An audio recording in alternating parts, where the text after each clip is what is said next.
नमस्कार. अडीचच्या बातमीपत्रात मी पर्णिका हेदवकर आपलं स्वागत करते. सुरुवातीला एक नजर ठळक बातम्यांवर. पाकिस्तानमध्ये दर्ग्यात घडवून आणलेल्या बॉम्बस्फोटात 81 जणांचा मृत्यू, 250 जखमी. इसिसनं स्वीकारली जबाबदारी. इराकमध्येही बॉम्बस्फोट, 60 ठार, 18 जखमी.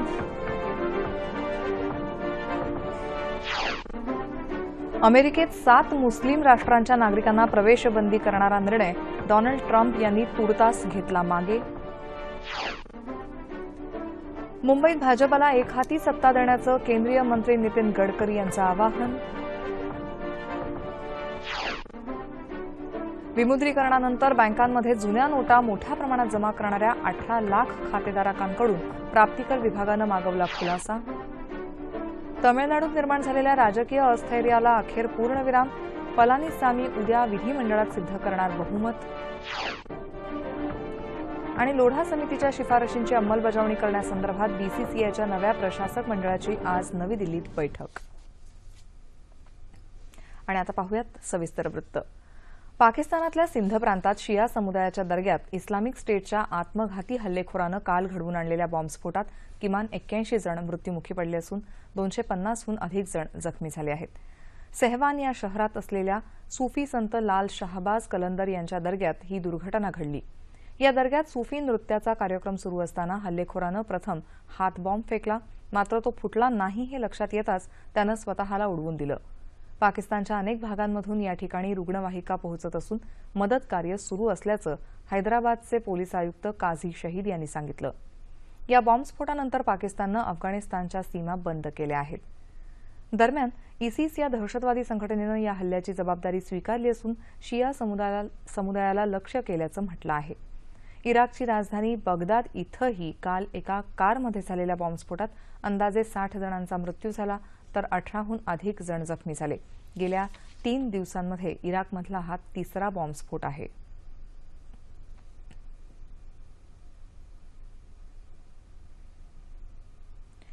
मध्यम तसंच अल्प उत्पन्न गटातल्या नागरिकांना कायदेविषयक सुविधा उपलब्ध व्हाव्यात यासाठी सर्वोच्च न्यायालयानं विशेष योजना आखली आहे.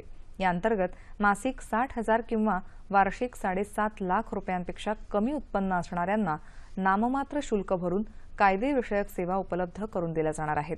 या निर्णयामुळे गरीब नागरिकांनाही सर्वोच्च न्यायालयात दाद मागता येणार आहे.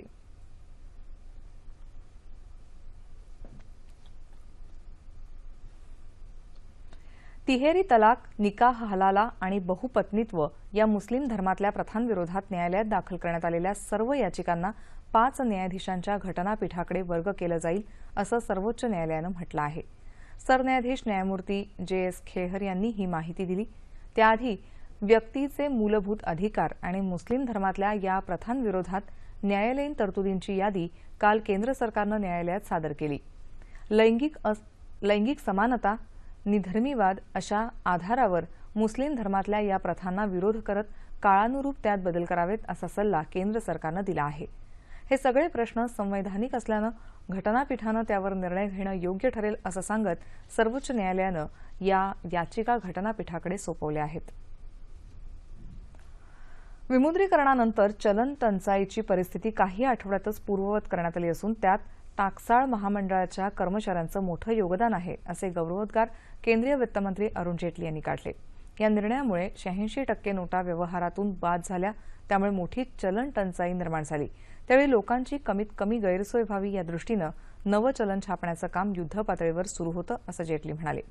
टाकसाळ महामंडळाच्या 11व्या स्थापना दिनानिमित्त नवी दिल्लीत आयोजित कार्यक्रमात ते बोलत होते. विमुद्रीकरणाच्या निर्णयापेक्षाही त्याची अंमलबजावणी अतिशय कठीण होती, मात्र देशातल्या विविध संस्थांनी हे आव्हान समर्थपणे पार पाडलं असं ते म्हणाले. भारतासारख्या देशात एवढी मोठी प्रक्रिया सुरळीत पार पडणं मोठं यश आहे. टाकसाळीतले अधिकारी आणि कर्मचाऱ्यांनी या काळात एकही सुट्टी न घेता अविश्रांत काम केलं अशा शब्दात जेटली यांनी कौतुक केलं आहे. करेंसी बदलने की इससे बड़ी कार्रवाई आज तक नहीं हुई. केवल इस देश में नहीं, पूरे विश्व में बहुत लंबे अर्जी काल तक 24 घंटे काम करना, बिना ब्रेक के काम करना और एक एफिशिएंसी के साथ उसको पूरा कर पाना, मुझे लगता है उस सब के लिए आप लोग अभिनंदन के पात्र हैं। मुझे लगता है कभी न कभी जब कोई इतिहासकार इस पे शोध करेंगे या इस पे ऊपर लिखेंगे तो निश्चित रूप से एक अध्याय, एक चैप्टर उसमें यह भी होगा कि किस प्रकार से इसकी प्रिंटिंग इतनी तेजी से करके, और केवल तेजी से नहीं करना, जो पूर्ण रूप पहले रूप से की उसको गुप्त रखना। जो रिपोर्ट दी गई उससे स्पष्ट हो गया कि सरकार को पैसा कमाकर भी आप देते हैं,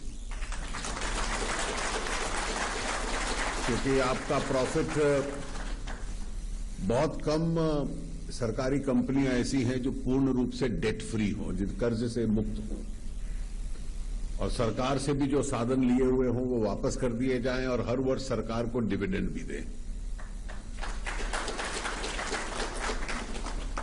और इस दृष्टि से सरकारी और सार्वजनिक क्षेत्र की कंपनियों के लिए ये एक उदाहरण है। वित्तीय विभागाचे सचिव शक्तिकांत दासही या कार्यक्रमाला उपस्थित होते। गेल्या वर्षभरापासून विशेषतः विमुद्रीकरणाच्या काळात या महामंडळाचा प्रत्येक कर्मचारी देशासाठी झटला। दिवसाला 3 पाळ्यांमध्ये सर्वांनी विना तक्रार काम केलं, त्यामुळेच परिस्थिती नियंत्रणात राहिली, असं दास म्हणाले। अमेरिकेत 7 मुस्लिम राष्ट्रांच्या नागरिकांना प्रवेशबंदी करणारा निर्णय अमेरिकेचे राष्ट्राध्यक्ष डोनाल्ड ट्रम्प यांनी तुर्तास मागे घेतला आहे। ट्रम्प यांच्या या निर्णयाला अमेरिकेतल्या उद्योजक आणि नागरिकांनी विरोध केला होता। तसंच न्यायालयानं त्यावर असंतोष व्यक्त करत आक्षेप घेतला होता। निर्वासितांना नक्की प्रवेश द्यायचा की नाही या संभ्रमामुळे अमेरिकी विमानतळांवरही मोठा गोंधळ उडाला होता। अखेरीस या संदर्भातला सुधारित आणि काटेकोर नियम पुढल्या आठवड्यात सादर करणार असल्याचं ट्रम्प यांनी व्हाईट हाऊसमध्ये घेतलेल्या पत्रकार परिषदेत जाहीर केलं।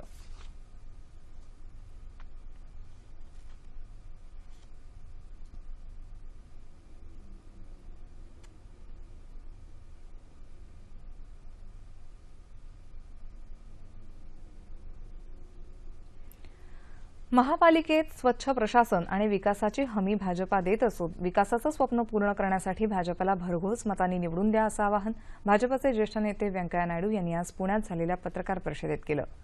काँग्रेसच्या काळात भ्रष्टाचारानं कळस वाढला होता। भाजपा याची दुरुस्ती करत असून याचे सकारात्मक परिणाम जनतेला दिसत आहेत असं ते म्हणाले। काँग्रेससह शिवसेनेलाही लक्ष्य करत ज्या काँग्रेसचे हात भ्रष्टाचारानं बरबटलेले आहेत अशा काँग्रेसवर आयुष्यभर टीका करणाऱ्या सेनेकडून काँग्रेसचं होणारं कौतुक न समजण्यापलीकडचं आहे असा टोलाही त्यांनी लगावला। मुंबई भाजपानं शिवसेना मुखपत्रावर बंदी घालण्याच्या केलेल्या मागणीवर नायडू यांनी कोणत्याही वर्तमानपत्रावर बंदी घालणं हा आमचा सिद्धांत नसून अभिव्यक्ती स्वातंत्र्यावर गदा आणणार नाही असं स्पष्ट केलं। इमरजेंसी लगा के विपक्ष को जेल में डालना ये कांग्रेस ने किया है। वो उसका प्रशंसा कर रहे तो वो जाने, हम किसी के ऊपर पाबंदी नहीं लगाएंगे, लोग तय करेंगे भाई क्यों ऐसा लिख रहे, मैं करूंगा नहीं। अब निश्चिंत रहिए, जिनको उनको जो लिखना है लिखे, और भी उनका इमेज खराब होगा। ऐसे लिखने से प्रधानमंत्री लोकप्रियता केवल देश में नहीं दुनिया भर में जहां भी मोदी जी जाए लोग कह रहे हैं मोदी मोदी मोदी।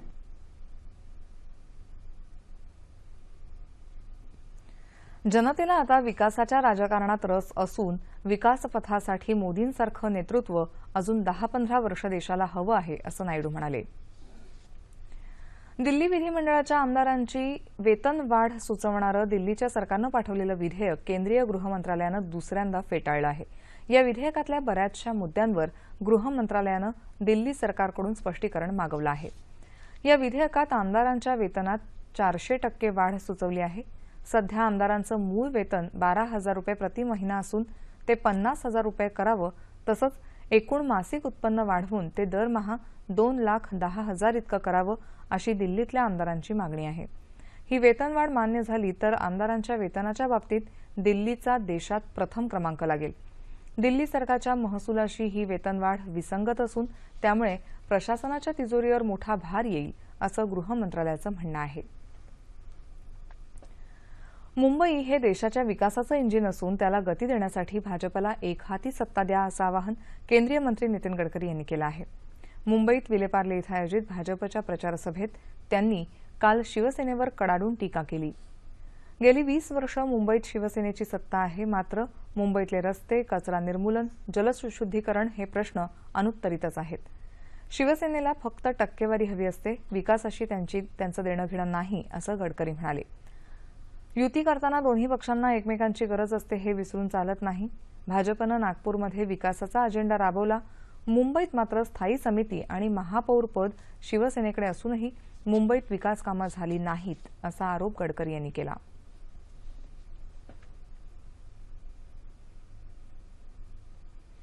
भ्रष्टाचार मुक्त आणि पारदर्शक प्रशासनासाठी भाजपला पर्याय नाही, असं केंद्रीय मंत्री पुरुषोत्तम रुपाला यांनी म्हटलं आहे. मुंबईत काल झालेल्या भाजपच्या प्रचार सभेत ते बोलत होते. देशात काँग्रेसच्या राज्यात स्पेक्ट्रम, कोळसा खाणवाटप आणि इतर अनेक क्षेत्रात मोठे घोटाळे झाल्याचं सर्वश्रुत आहे, असं ते म्हणाले. मुंबईच्या विकासाकरता महापालिका निवडणुकीत भाजपच्या पारड्यात मतं घाला, असं आवाहन त्यांनी केलं.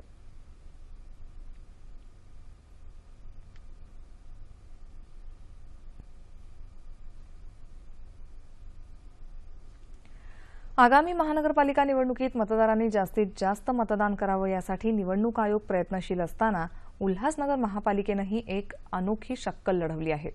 या निवडणुकीत मतदान करणाऱ्या मतदाराला वस्तूंच्या खरेदीवर तसंच काही सेवांमध्ये सवलत देण्याची योजना उल्हासनगर महापालिकेनं जाहीर केली आहे. त्यानुसार रिक्षा भाड्यात सूट, तयार कपडे आणि उपाहारगृहातल्या खाद्यपदार्थांवर 20% सूट दिली जाणार असून इथल्या डॉक्टरांनीही त्यांच्या मानधनात 50% सूट देण्याची घोषणा केली आहे. मतदानाचा टक्का वाढावा यासाठी आखलेल्या या अनोख्या योजनेबद्दल उल्हासनगर महापालिकेचे आयुक्त राजेंद्र निंबाळकर यांनी माहिती दिली.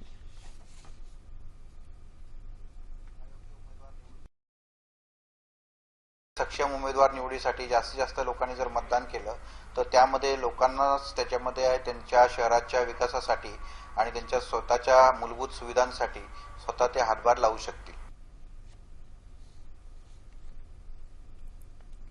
जिल्हा परिषद, पंचायत समिती आणि महानगरपालिका निवडणुकांच्या पार्श्वभूमीवर राज्यात ठिकठिकाणी विविध पक्षांच्या प्रचारसभा होत आहेत. काल राज्यभरात झालेल्या प्रचारसभांचा हा वृत्तांत. भ्रष्टाचारानं माखलेल्या काँग्रेसची अवस्था आता बिकट होत चालली असून जनतेनं भाजपाला साथ देण्याचं निश्चित केलं आहे. पुणेकरांनी देशात आणि राज्यात जशी भाजपाला साथ दिली तशी आता महापालिकेतही द्यावी, असं केंद्रीय मंत्री व्यंकय्या नायडू यांनी म्हटलं आहे. महानगरपालिका निवडणुकीसाठी पुण्यात घेतलेल्या प्रचार सभेत ते काल बोलत होते. पुणे आणि पिंपरी चिंचवड या दोन्ही शहरांचा विकास करण्यासाठी भाजपा वचनबद्ध असल्याचं ते म्हणाले. स्थानिक स्वराज्य संस्थांच्या निवडणुकीच्या निमित्तानं राज्यभरात सर्वच पक्षातल्या दिग्गज नेत्यांनी प्रचाराचा सपाटा लावला आहे. मुख्यमंत्री देवेंद्र फडणवीस यांनी काल सांगली जिल्ह्यातल्या कवलापूर इथं जाहीर सभा घेतली. दुष्काळी भागातल्या सिंचन योजनांचा, वीज आणि पाणीपट्टीचा प्रश्न कायमस्वरूपी सोडवला जाईल, असं देवेंद्र फडणवीस यांनी सांगितलं. भाजपा ही बँक असून यात जर तुम्ही मतांचं डिपॉझिट केलं तर 5 वर्षात हे डिपॉझिट विकासाच्या रूपानं 5 पट वाढीनं तुम्हाला मिळेल, असंही मुख्यमंत्री म्हणाले. ज्या प्रकारे एखाद्या बँकेमध्ये आपण ठेव ठेवतो आणि त्याच्यावर व्याज घेतो, त्याचप्रमाणे आपलं मत आहे. हे मत त्या बँकेतल्या ठेवीसारखं आहे, जे आपण कोणाला तरी ठेव म्हणून देतो आणि अपेक्षा व्यक्त करतो की विकासाच्या रूपानं आपल्याला त्याच्यावर व्याज परत मिळेल. तुम्हाला दाव्यानं सांगतो, या बँकेमध्ये तुमच्या मताचं डिपॉझिट दिलं तर 5 वर्षामध्ये 5 पट व्याजासहित विकास करून दाखवू आणि तुमचं डिपॉझिट परत करू. देवेंद्र फडणवीस यांनी काल साताऱ्यातल्या कराड इथंही प्रचार सभा घेतली. काँग्रेस आणि राष्ट्रवादी काँग्रेसनं पश्चिम महाराष्ट्रातल्या सहकारी संस्था मोडीत काढल्या, तसंच सहकारी बँका आणि सहकारी साखर कारखाने बंद पाडले, असा आरोप त्यांनी यावेळी केला. कोल्हापूर जिल्ह्यातल्या हातकणंगले तालुक्यातल्या कोरोची इथंही मुख्यमंत्र्यांची प्रचारसभा झाली. भाजपा द्वेषानं पछाडलेला असून त्यांची जोखड नको म्हणून शिवसेनेनं यावेळी स्वतः 25 वर्षांची युती तोडली, असं वक्तव्य शिवसेना प्रमुख उद्धव ठाकरे यांनी काल नाशिकमध्ये प्रचार सभेत केलं. शिवसेनेनं भाजपाला कठीण काळात मदत केली, मात्र त्यांची आत्ताची कृती शिवसेनेला समजत नसल्याचं सांगून शेतकऱ्यांना पूर्णतः कर्जमाफी हवी, असंही ठाकरे म्हणाले. विकास कामं करून शहरांचा कायापालट करण्यासाठी मनसेला सत्ता सोपवण्याचं आवाहन अध्यक्ष राज ठाकरे यांनी केलं आहे. शिवसेना आणि भाजपा हे दोन्ही पक्ष जनतेला मूर्ख बनवण्यासाठी नवनवीन कृत्या लढवत आहेत, असा आरोप त्यांनी काल पुण्यात झालेल्या प्रचार सभेत केला. निवडणुकीपूर्वी भांडून वेगवेगळं लढायचं आणि निवडणुका संपल्या की एकत्र यायचं ही या दोन्ही पक्षांची जुनी खेळी असून जनतेच्या हिताशी त्यांचं देणं घेणं नाही अशी टीका त्यांनी केली. सभा आहेत का आखाडे आहेत तेच कळत नाही. पण सगळं कसं बरोबर ठरवून चाललंय बघा. लोकांना मूर्ख बनवायचा एक धंदा काढलाय. वेगवेगळं लढायचं, भांडायचं, वर्तमानपत्रांमध्ये आणि चॅनलमध्ये स्वतःवरती सगळं लक्ष केंद्रित झालं पाहिजे आमच्या भांडणावरती. निवडणुका संपल्या की परत एकत्र यायचं. कल्याण डोंबिवलीला तेच केलं, विधानसभेलाही तेच केलं, आताही तेच करतायत. पंतप्रधान नरेंद्र मोदी हे गरीब आणि दलित जनतेचे कैवारी आहेत. येणारा काळ हा गरिबांसाठी सोनेरी दिवस घेऊन येणारा आहे असं रिपाई अध्यक्ष रामदास आठवले यांनी म्हटलं आहे. मुंबईत चेंबूर इथं झालेल्या जाहीर सभेत ते काल बोलत होते. मुंबई महापालिकेतल्या भाजपा आणि शिवसेनेच्या भ्रष्ट कारभाराला कंटाळलेला मुंबईकर या निवडणुकीत काँग्रेसला बहुमतानं निवडून देईल असा विश्वास काँग्रेसचे खासदार ज्योतिरादित्य शिंदे यांनी व्यक्त केला. मुंबईत अंधेरी इथं काल महानगरपालिका निवडणुकांसाठी आयोजित प्रचार सभेत ते बोलत होते. मुंबईतल्या रस्त्यांची झालेली दुर्दशा, शुद्ध पाण्याचा तुटवडा तसंच गरिबांसाठी असलेली रुग्णालयांची दुरवस्था हे सर्व भाजपा आणि शिवसेनेच्या कारभारामुळेच झालं आहे अशी टीकाही त्यांनी केली. अहमदनगरच्या पांगरमल गावात विषारी दारूमुळे बळी गेलेल्यांची संख्या 7 वर पोहोचली आहे. या घटनेच्या निषेधार्थ काल गावकऱ्यांनी पंचायत समिती आणि जिल्हा परिषद निवडणुकांवर बहिष्कार टाकला होता. बळी गेलेल्यांच्या कुटुंबियांना त्वरित नुकसान भरपाई आणि रुग्णालयात दाखल असलेल्यांना मदत देण्याची मागणी गावकऱ्यांनी केली आहे. रविवारी इथल्या एका स्थानिक शिवसेना उमेदवारानं दिलेल्या दारू पार्टीत विषारी दारू प्यायल्यामुळे 7 जणांचा मृत्यू झाला. त्या प्रकरणी 3 जणांना अटक करण्यात आली असून त्यांना 20 फेब्रुवारीपर्यंत पोलीस कोठडी देण्यात आली आहे.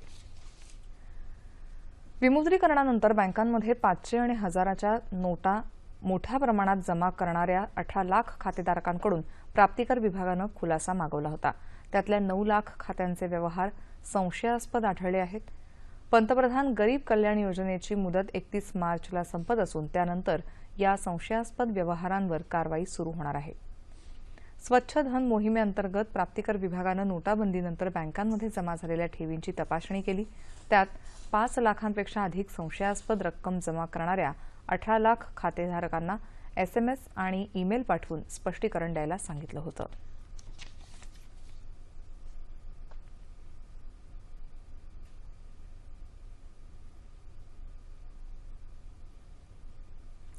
वस्तू विनिमय बाजारात व्यवहार करण्यासाठी संस्थात्मक गुंतवणूकदारांना लवकरच अनुमती मिळण्याची शक्यता आहे असं सेबी अर्थात भारतीय रोखे आणि विनिमय मंडळाचे अध्यक्ष UK सिन्हा यांनी म्हटलं आहे. ते आज मुंबईत एका आंतरराष्ट्रीय परिषदेत बोलत होते. वस्तू बाजार व्यवहारांमध्ये म्युच्युअल फंडांना सर्वप्रथम स्थान दिलं जाईल. तसंच परदेशी गुंतवणूकदार, विमा कंपन्या आणि बँकांनाही त्यामध्ये परवानगी दिली जाईल असं सिन्हा म्हणाले. मात्र बँकांना वस्तू बाजार व्यवहारांमध्ये प्रवेश देण्यापूर्वी भारतीय रिझर्व्ह बँकेची अनुमती आवश्यक आहे असं त्यांनी सांगितलं.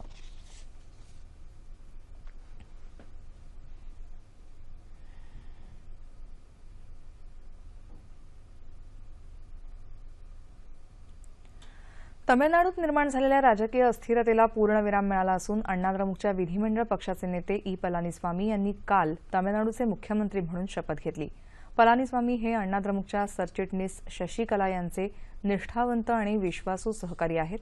राज्यपाल चे विद्यासागर राव यांनी पलानीस्वामी यांच्यासह 30 मंत्र्यांना पद आणि गोपनीयतेची शपथ दिली असून उद्या त्यांना विधिमंडळात बहुमत सिद्ध करावं लागेल.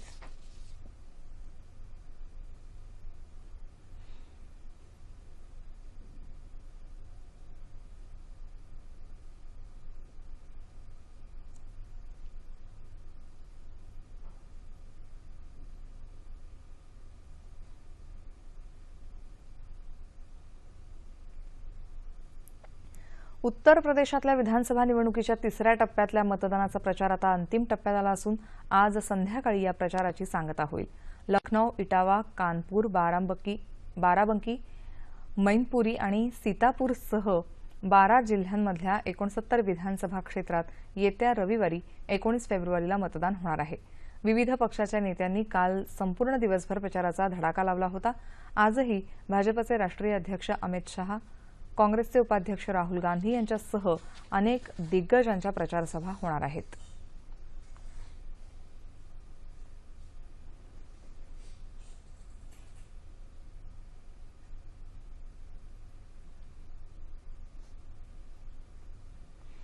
महाराष्ट्र आणि मध्य प्रदेशच्या सीमेवर अमरावती जिल्ह्यात असलेल्या सालबर्डी इथं महाशिवरात्रीनिमित्त होणाऱ्या यात्रेच्या पूर्वतयारीचा आढावा जिल्हाधिकारी किरण गीते यांनी नुकताच घेतला। यात्रेकरूंच्या सोयीसाठी रस्त्यांची दुरुस्ती, पोलीस स्थानकं, दवाखाने, विद्युत व्यवस्था, परिवहन व्यवस्था, पिण्याचं पाणी इत्यादी सेवा पुरवण्याचे आदेश जिल्हाधिकाऱ्यांनी यात्रा व्यवस्थापन अधिकाऱ्यांना दिले आहेत। यावेळी संबंधित अधिकाऱ्यांनी यात्रास्थळाची पाहणी केली।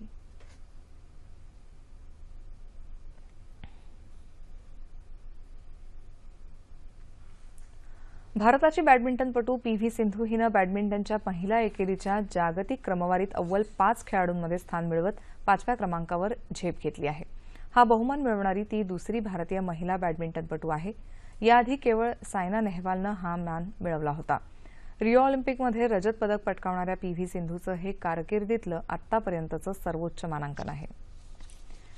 बीसीसीआयच्या नव्या प्रशासक मंडळाची आज नवी दिल्लीत बैठक होत आहे। लोढा समितीच्या शिफारशींची अंमलबजावणी करण्यासाठी सद्यस्थितीचा आढावा या बैठकीत घेतला जाईल। माजी महालेखापाल विनोद राय यांच्या नेतृत्वाखाली ही बैठक होणार असून विक्रम लिमये, डायना एडलजी आणि रामचंद्र गुहा या बैठकीत सहभागी होतील। बीसीसीआयचे मुख्य कार्यकारी अधिकारी राहुल जोहरी यांच्यासोबत ही बैठक होईल। या बैठकीत लोढा समितीचे सचिव गोपाल शंकर नारायणन आणि इतर लेखापालांना बोलावलं जाण्याची शक्यता आहे। ठळक बातम्या पुन्हा एकदा। पाकिस्तानमध्ये दर्ग्यात घडवून आणलेल्या बॉम्बस्फोटात 81 जणांचा मृत्यू, 250 जखमी, इसिसनं स्वीकारली जबाबदारी। इराकमध्येही बॉम्बस्फोट, 60 ठार, 18 जखमी।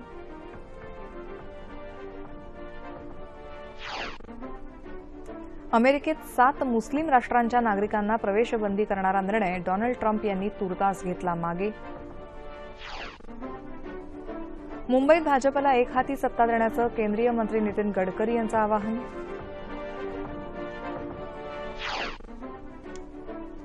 विमुद्रीकरणानंतर बँकांमध्ये जुन्या नोटा मोठ्या प्रमाणात जमा करणाऱ्या 18 लाख खातेधारकांकडून प्राप्तिकर विभागानं मागवला खुलासा। तमिळनाडूत निर्माण झालेल्या राजकीय अस्थैर्याला अखेर पूर्णविराम, पलानीस्वामी उद्या विधिमंडळात सिद्ध करणार बहुमत। आणि लोढा समितीच्या शिफारशींची अंमलबजावणी करण्यासंदर्भात बीसीसीआयच्या नव्या प्रशासक मंडळाची आज नवी दिल्लीत बैठक। याबरोबरच हे बातमीपत्र संपलं। पुन्हा भेटूया संध्याकाळी 5 वाजता आपल्या सह्याद्री वाहिनीवर।